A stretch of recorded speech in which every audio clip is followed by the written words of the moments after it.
FS1 all season long. Playoff race out at Talladega Superspeedway. Welcome in to Race Day on FS1. I'm Kaitlyn Vincie alongside America's crew chief Larry McReynolds and Todd Bodine. Two winners out at Talladega, I might add. Both of them have won there. Good for you guys.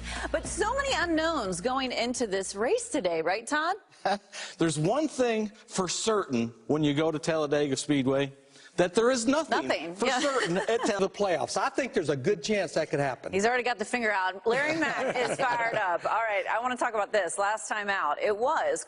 But that could very well be the last win for Kyle Busch Motorsports. But think about some of the drivers that's come through the University of Kyle Busch Motorsports. You think about Christopher Bell, William Byron, Bubba Wallace, three drivers that are still in the Cup Series playoffs today. They've done so much for this series, and I think they're going to truly be missed. Yeah, we appreciate all the contributions from Kyle and Samantha to the Truck Series over the years. Now, Kyle Busch Motorsports satellite team is Rev Racing, and their driver, Nick Sanchez, is still in the playoff hunt. So to hear more on how that team is preparing for today, being below the cut line, we join our pit reporter, Josh Sims, who is out at Talladega with the latest on Sanchez's team. Hey, Josh.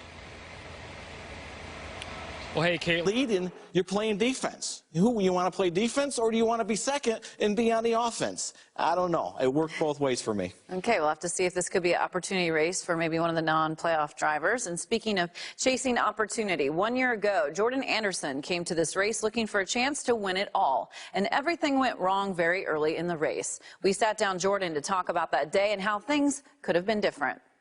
Postseason, Ben Rhodes finds himself fighting for his playoff hopes, so we figured, why not let Ben take out a little frustration at a boxing ring? Josh Sims has who we believe will be victorious out there in Alabama. Larry, you have the honors to go. Alabama guy. He qualified 25th. I'm picking an Alabama guy. His son's got an Alabama shirt. In about 2 hours, Wilbur the Pig's going to be squealing a victory cheer, granted finger. Wilbur the Pig mention. I love it. What do you think?